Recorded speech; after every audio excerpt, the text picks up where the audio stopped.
Howdy folks, Daniel Rubino here with Windows Phone Essential, and we still have more information for you guys today. Check it out, the Nokia Lumia 520 has showed up on our doorstep to make this very busy, exciting day even more exciting. The Nokia Lumia 520 was announced at Mobile World Congress a couple weeks ago by Nokia, and it was also co-announced with its bigger brother, the 720.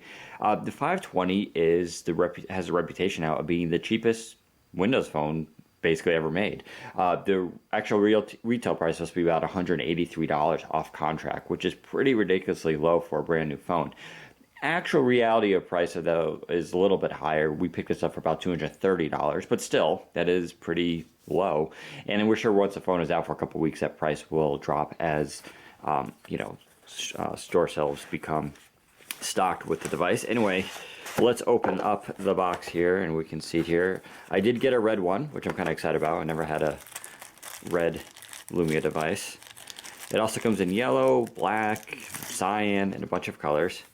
And there is the phone right there. I'm going to have to probably figure out how to take this battery off, which will be interesting.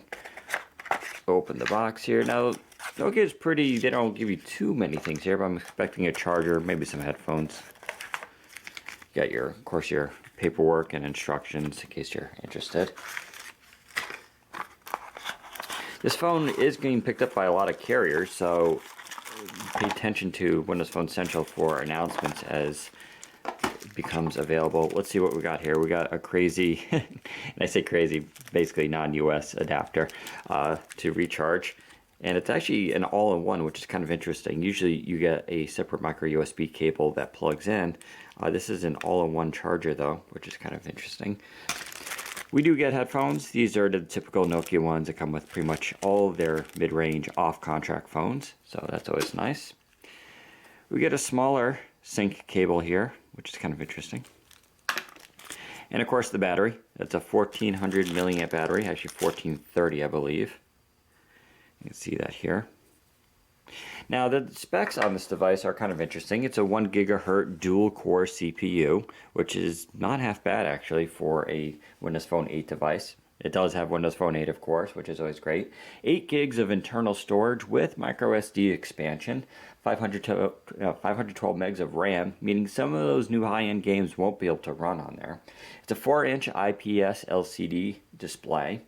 You have that 1400 milliamp battery, 5 megapixel rear camera, which is right there.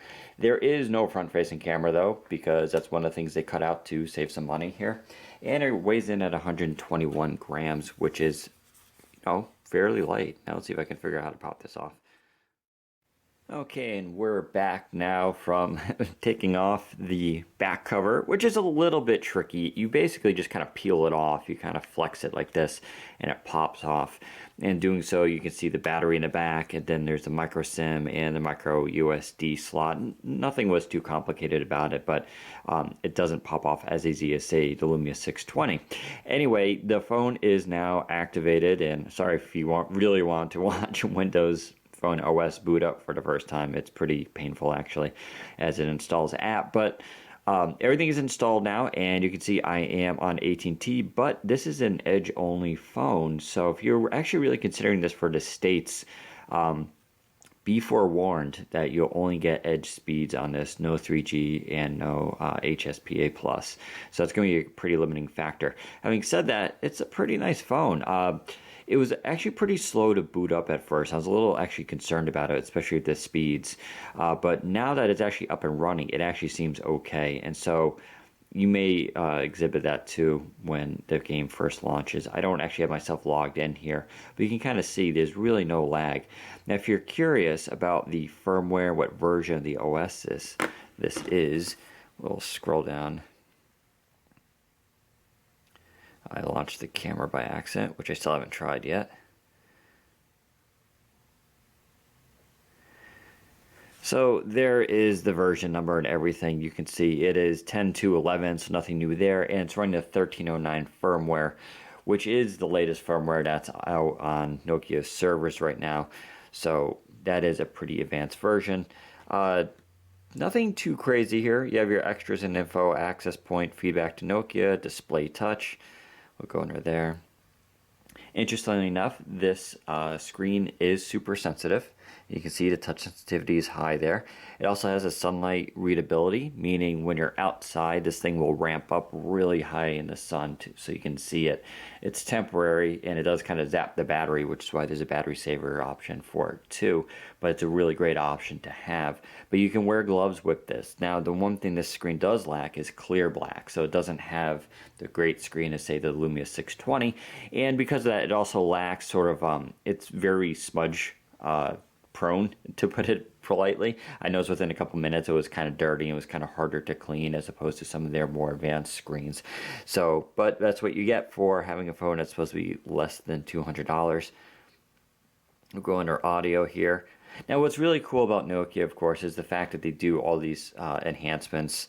Although this is interesting, it looks like it just has enhancements here, but let me see if I can actually plug in some headphones. It doesn't appear to have the Dolby stuff, which is what we see on all their other phones. Now, there's a good chance also I need to install some of Nokia's software, which may address that and enable those features, because that's usually how that stuff works. Yeah, it doesn't seem like to be anything there. So that's kind of interesting. We'll follow up on that to see if there is more sound stuff in our review. You get your Network Plus and the rest of the options. Overall, it's a pretty good device. Now, if you want to see it compared to, say, the Lumia 620, we'll show that here. Now, the 620 is a little bit smaller, and forgive me here, I have my 620 charging because the battery went dead. This is a 3.8-inch display, and that's a 4-inch display. So there's clearly a size difference between these two phones. There's also a big quality difference in the jump. Now, the 620 goes for supposedly less than $300, although you can get it for probably around the $280 to $320 range. As you guys know, if you haven't read my review yet of the 620, head to Windows Phone Central, check it out. It is one of my favorite phones. I just think it looks amazing. Camera's pretty decent on it, great build. And the 522 carries on that tradition, but you can definitely feel it is, a little bit cheaper, but still feels really nice in hand with these curved edges. It just, cradles nicely in your palm. And of course, the colors are great on there, and you get a lot of nice options. You can see they've also carried over a lot of the stuff they've been learning lately. So you have your ceramic buttons again, and everything is sort of black. And, that's makes it a lot less resistant to wear, which is always a good thing. The button responsiveness is pretty good. They're nice and firm. And it feels sort of similar to what's on the 620. So they're clearly, bringing that same kind of technology over. I still prefer the 620 over everything, even though the specs are kind of similar. They both have 5-megapixel cameras. Although this does have a front-facing sensor and gyroscope, where this one does not. I think it's gyroscope or compass. One of them is missing. But overall, the 520 is a pretty solid phone. It's going to do well, I think, for Nokia. By the way, you can see it here compared to, unfortunately, this battery's dead too. But there is the Lumia 810 from T-Mobile. And so this is a much bigger device, of course, but also a pretty solid phone. So we'll have more on this as well as the 720 as soon as we get that in, and we'll do a review of this phone this week. But there you go, Nokia's low-end Windows phone, their cheapest one on the market. It won't appeal to our power users, but it is a pretty solid device and offers a great functionality for a lot of people. So there you go. Take care, everybody.